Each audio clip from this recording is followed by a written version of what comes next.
We're back here on the first team. Joe DeLeone and Ryan Roberts. We are doing our next position breakdown episode. We are going to be sharing our rankings for the defensive tackles. We've done a couple scouting report episodes. If you've missed those, make sure you go and check those out. We've talked about Tyleik Williams. We've talked about Jer'Zhan Newton. We've also gone over Ruka Roro, as well as Michael Hall Jr. So go check those in-depth breakdowns that we have. And also just make sure you hit that subscribe button so you don't miss out on any of our content throughout the lead up to the 2023 college football season and eventually the 2024 NFL draft.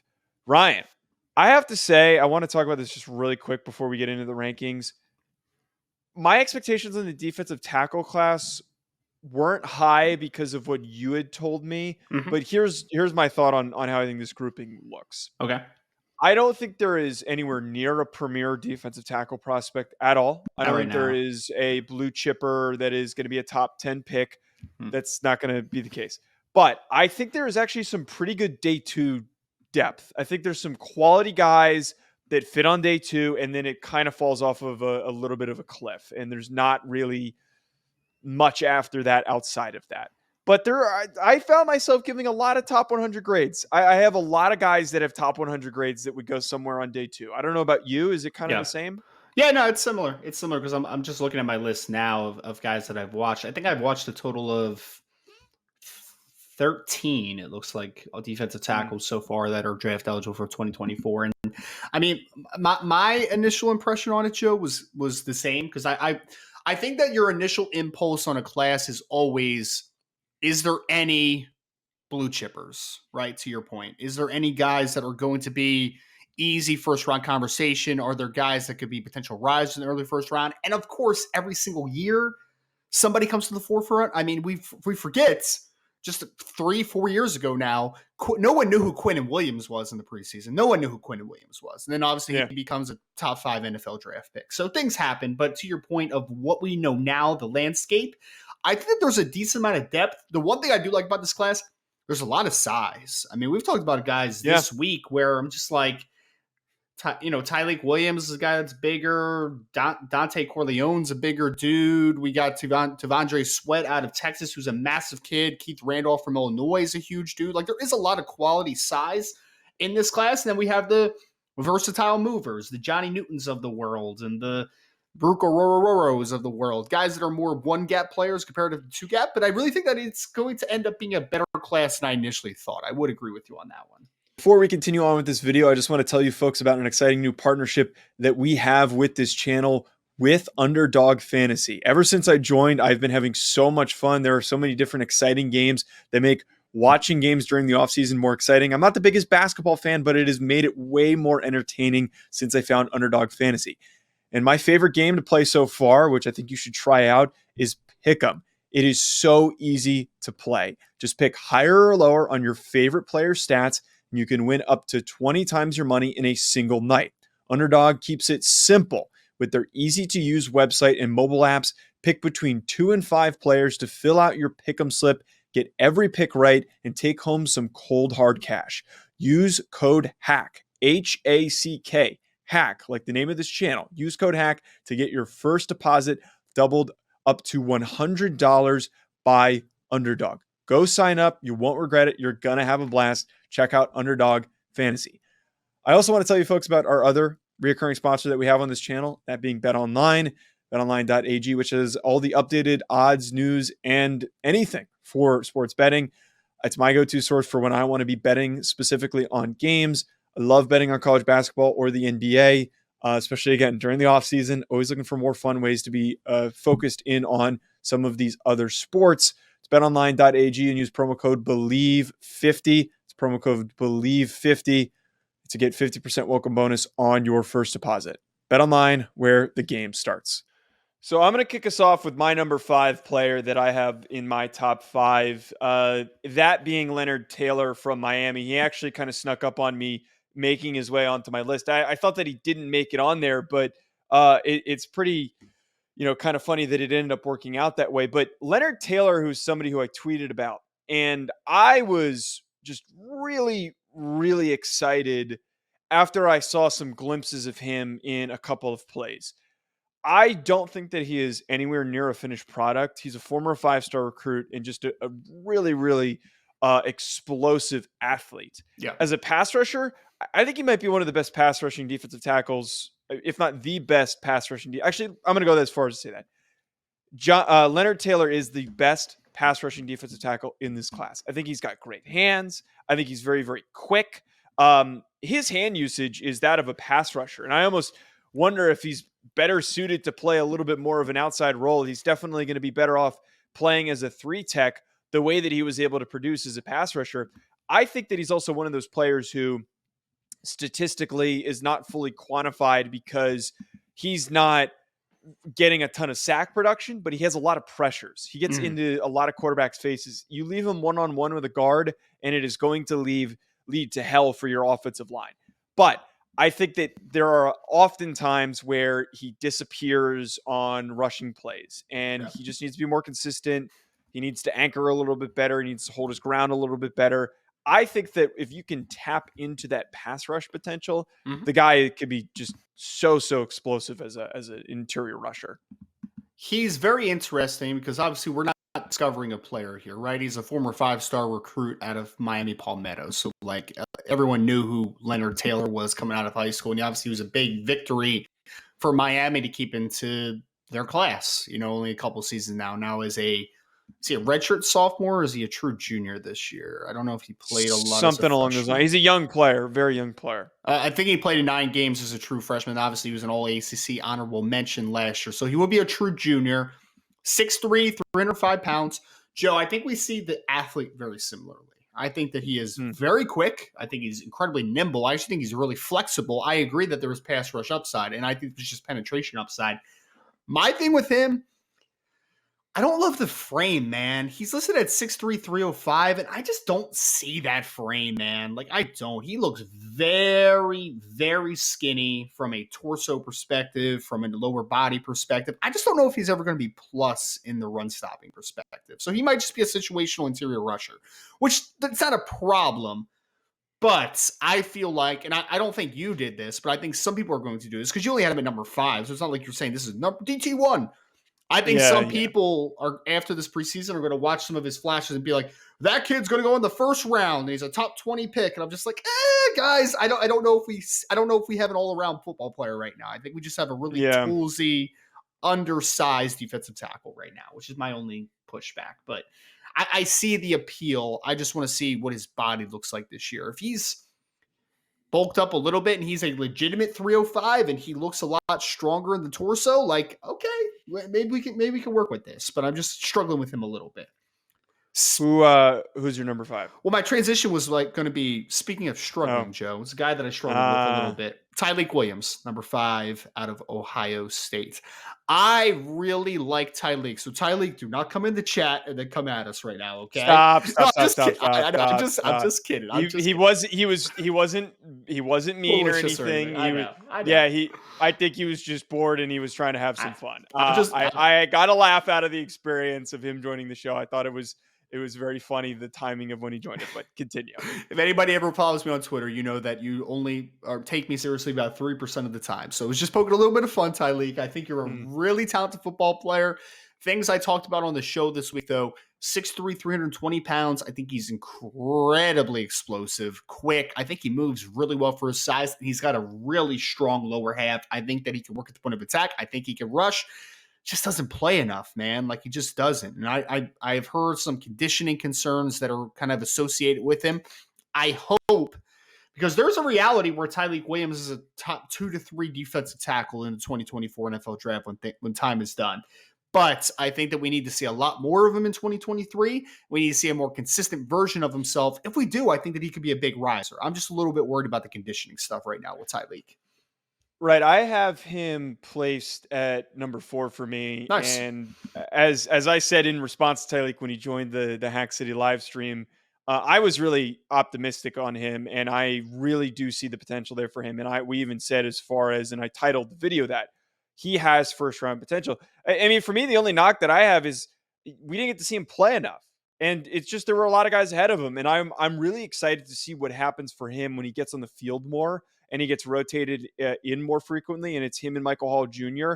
I think that once he is a prominent player on this defensive line, he can really, really boost his stock. Yeah. And for me, the biggest part is the possible positional versatility. He can play from a 1 all the way out to, maybe a 5 in playing a 3-4 scheme as one of those big defensive ends. I think he's got all of it, man. I love the length. I love his ability to hold up double teams. I just think every box is checked with the Tyleik Williams. He's somebody you draft, even if just right now off of what the few snaps per game we got to watch of him.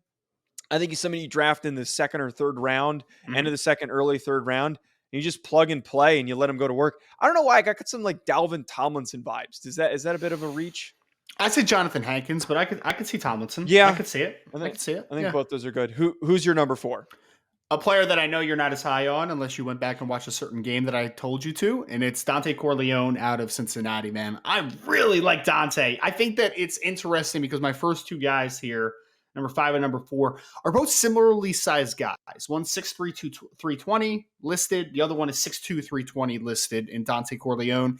Dante actually played at 330 pounds last year, and he's been down. I think he's actually listed at only 318 pounds now. So I think can I say, I don't understand these big body types that are space eaters that lose weight. Why is he losing weight? Conditioning, man. I would love Tyleik Williams to lose a little bit of weight. I would love him to lose to be fair, actually, to counter my own point, yes, Tavondre Sweat is an example of somebody who doesn't need to be as heavy as he is. But sorry, continue. Nah, man, you're fine. I think that the biggest thing for me is that a couple of these guys, I think, needed to kind of cut some bad weight off their frames. And I'm hoping that Dante did a little bit because, I mean, I really love the player on film that I saw in 2022 as only a redshirt freshman.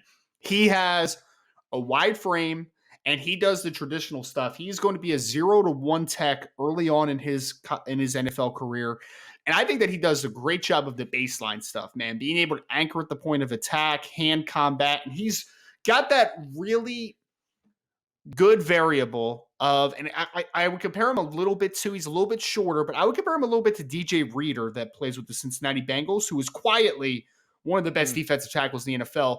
Because DJ, even when he gets his body contorted in weird ways, he's able to maintain balance and able to get his weight down and be able to anchor at the point of attack. And I see that with Dante Corleone.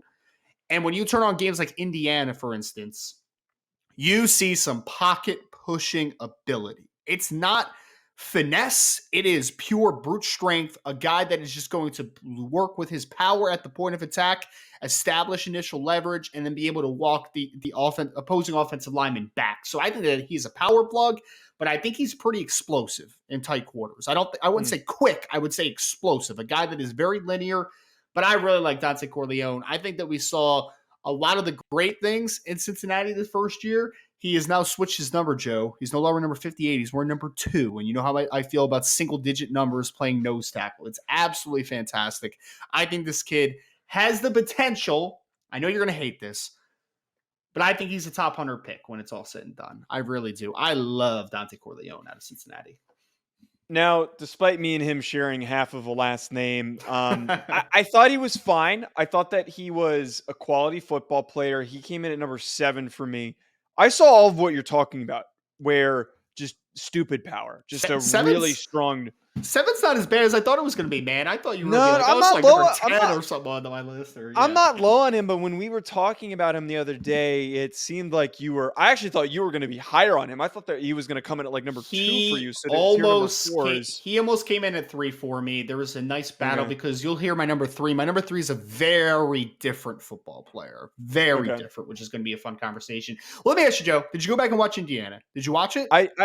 I didn't, and my decision making was one. I want to continue moving forward. I don't like the idea of going back to watch games if I didn't watch a particular game and I got the perception. I don't think that's fair to do for one guy if I'm not going to do it for everybody. Okay, so that's just where I was coming at with that.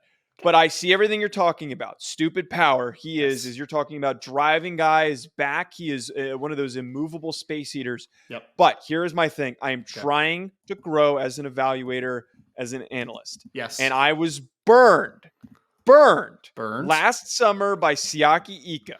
Oh, And he's nothing because like Ika. he's not. He's not. But my problem with Corleone is I feel as though that he does not provide any impact as a pass rusher very often. I don't Ooh. get a guy who has good hand usage. I don't have a guy who is creating space for himself and getting after the quarterback. That Indiana game, he might have done that really well. But the games that I watched, I just felt like I didn't get any of that.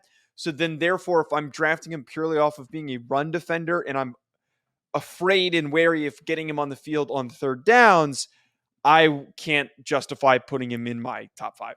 I think for me, I look at him and I say there's a DJ Reader mold here. And while I think that he's only going to be between a 3 to 6 sack a year guy, I think he's going to be dominant against the run and be able to do enough against the pass where you can still play him a high volume of snack. Great note on Dante Corleone, Joe, who's also a great kid. I've had the chance to talk to him, not on a podcast, but just in general, because I really do like him. Nicknamed the Godfather. Why? I have no idea, but it's still really cool, man. It's still really cool.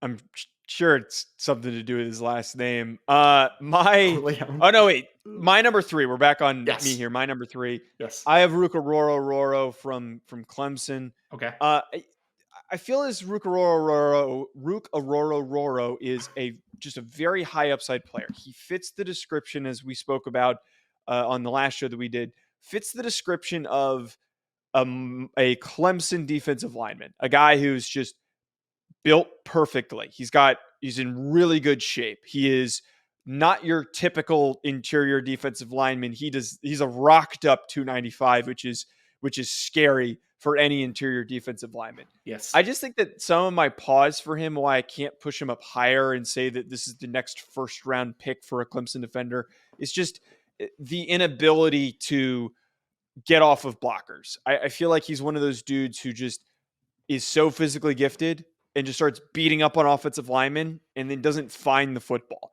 I need to get a better job of him tracking and finding the football. I think maybe if everything goes according to plan, late first round pick, early second round pick. But for me, that's where I've placed Ruka Roro. Very interesting. I will talk about Ruka Roro in a little bit. Number 3. No. Share your. Remember, because we do it that way. Share where you placed him and then give your analysis on him. Ruka Roro was the number 1 defensive tackle for me in the 2024 NFL draft class as of right now. Wow. I mean, we talked about it. I think that he was a guy that we were definitely split on, and this is where the differences start in our ranking, I think. I am buying into that athleticism, man. I'm buying into it. My guy, like you said, 6'4", listed 295, was 289 in the spring, so I think he's going to play between 290 and 297, somewhere in that ballpark most likely. And he just is a really gifted athlete. And I think that he really creates power in tight space as well. I think he's got some strong mitts on him. So I look at him and I say, as a penetration style player, there's no limit, I don't think. There really isn't. And I don't think we're incredibly off as far as what the upside is. I don't think that we're talking about a top 20 guy ultimately. Could he sneak into the bottom half of the first round? It's possible. And he already had second round grades from the NFL. So I think second round is a very easy evaluation for Rook.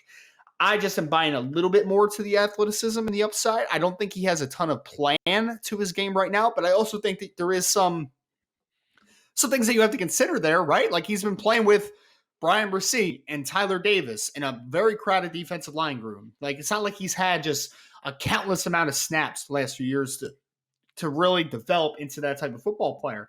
I think with Brian Bresee gone, he is going to be the main rotational piece at 3 tech this year. And I think that he is absolutely going to rise. I think that he was at times the best defensive lineman on the field for Clemson in 2022. At times. Like if you turn on the North Carolina game, unstoppable, unblockable, was just not, they could not counteract, his athleticism. So Rook for me is a guy that I am going to be bet on every day. He reminds me a little bit. It's a different body type, but he does remind me a little bit of Justin Madubuike, and a guy that I really did like coming out of Texas A&M and has developed into a really good player for the Baltimore Ravens. I think that this kid is going to be an excellent football player when it's all said and done, and I was just very, very intrigued by his tape. Who was your number 3? Number 3 is Jer'Zhan Johnny Newton is my number 3, Joe. I like Jer'Zhan. I actually think that despite him being a little bit of an outlier, because he's a 6'1", 3/8", 300-pound defensive tackle, so he's a shorter defensive tackle. We don't have a length measurement on him, but he didn't look incredibly long on film to me, so I think his arm length is going to just be average to below average. I don't think he's going to have great length. For me, I look at him and I just say, he at worst is going to be a nice rotational piece, if not a good starter, playing 3-tech in a penetration style system. Like that's what I see in Jer'Zhan. He's a really quick twitch, athletic, understand how to use his hands, very slippery rusher. A lot to I like. I mean, I literally comped him to Jarrell Casey. And again, my comps for people out there, because I've already put a couple comps in this episode, my comps are a style perspective. I see a similar body. I see a similar play style. Jarrell Casey was also a guy that needed to be in a penetration style system because he was a little bit of a smaller defensive tackle, shorter, not the longest guy in the world. That's what I see from Johnny Newton. I don't think he's scheme diverse. I don't think he's role versatile. I think that he's a guy that needs to play one spot in one particular system, and I think he could be really good in that one spot. But you know me, Joe. I mean, we've been doing this show for 4 years now or something like that, 3 to 4 years, some ballpark like that. I always value guys that can do more. Versatility is a big thing that I tend to value. A corner that can play a multitude of coverages, a defensive lineman that can play a multitude of alignments, a wide receiver that can work both inside and out. That's my style. That's my bias, and I will fully pull into that bias all the time. Johnny Newton could be a really good player in one specific role. I just don't see, a role diverse player or a scheme versatile player right now.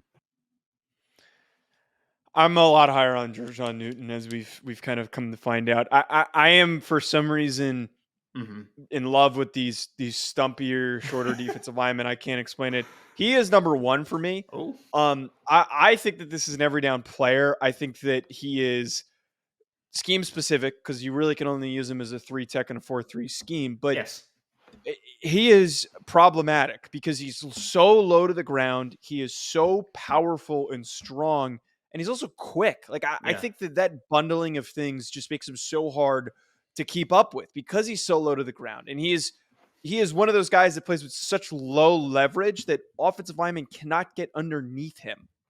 I understand where you're coming from with him, that it does get difficult to be excited about a guy who is as short as he is, because sometimes when you've got these smaller players, it doesn't necessarily pan out. I don't think he's as quick or as explosive as a pass rusher as Tyleik Williams was, but I just think he is far more well-rounded, and I have less length concerns than I did for Tyleik Williams. So I'm in on Jer'Zhan Newton. He's definitely bigger than Tyleik Williams. There's no doubt about that. I'm very in on Jer'Zhan Newton. I think he can be an every down starter. I think he can be just a really, really good 3-tech in the NFL and go. I would take him in the back end of the first round right now. I absolutely would do it.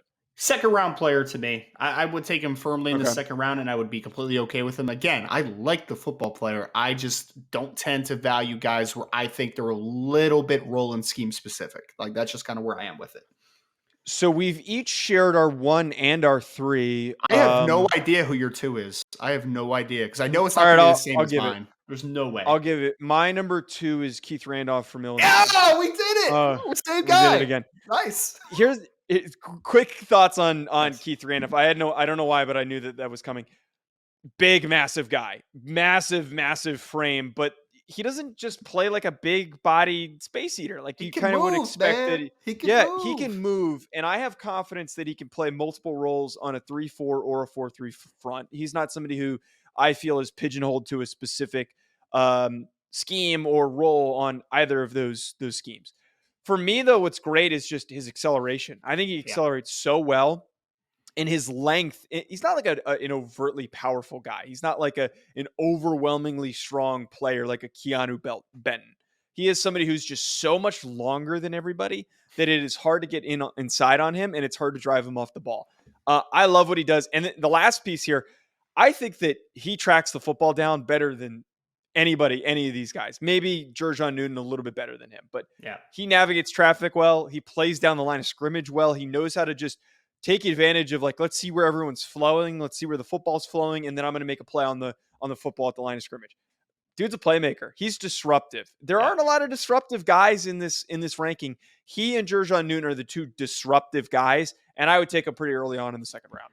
Man, I thought this was going to be a hot take for me having Keith Randolph this high. I mean, you knew I was a Keith Randolph guy though, so like he's just so steady. It's hard not to put him here. He's like the most well-rounded, steady, consistent guy. I have another comp, Joe. This is my comp for him. He reminds me a lot of Akeem Hicks, a whole lot of Akeem Hicks. I like that.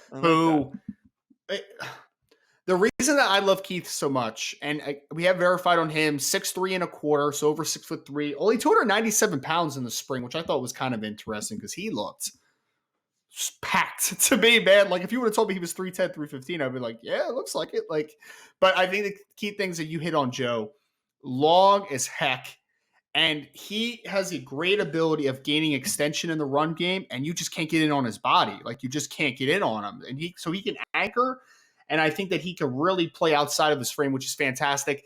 This is the most versatile player on this list, in my opinion. Like, I think Root can do a lot of things as well, but I have literally seen them put Keith Randolph as like a 6 or 7 tech, like head up on tight ends at sometimes in the 6 and just tells him to beat the heck out of them. Like, he just tells him to. And for a guy his size, it's pretty rare, man. I've seen him even run outside track a couple of times as a true edge player, which is just very odd. Like, it's not going to be a thing that he's going to do in a high volume at the next level, but I've seen him work out from everything from a 1 all the way out to like a 6 or 7 at times on this defensive line.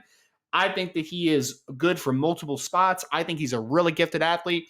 I would be surprised if at 6'3 and a half, 6'3 and a quarter, somewhere in that ballpark with probably 34-inch arms and over 300 pounds, if he doesn't run sub-5 in the 40-yard dash. Like, my guy can move. He's explosive. And you know what's crazy is the backfield production he has, which is actually very similar to Johnny Newton, by the way, like very similar to Jer'Zhan Newton. They don't really ask him to be a penetration style player that much. They ask him to hold the point and to handle down blocks a ton. If they switched him and Jer'Zhan and they were like, you know what, Keith, you're going to play more 3-tech than what you play right now, I think this kid would be almost a double-digit sack guy in a season. I really like Keith Randolph. He was close to being number 1 for me. They don't want to be too bullish. He's a top 100 player without question. I think he's going to be a top 50 player when all is said and done. Early second rounder, potential to go late in the first round. I love Keith Randolph, man. Keith Randolph Jr., fantastic football player for the University of Illinois. Well, that's good enough to wrap us up on. Folks, let us know if you think we missed anybody. Drop a comment below at Joe DeLeone at Rising Draft. We'll be back with more. Enjoy the rest of your week.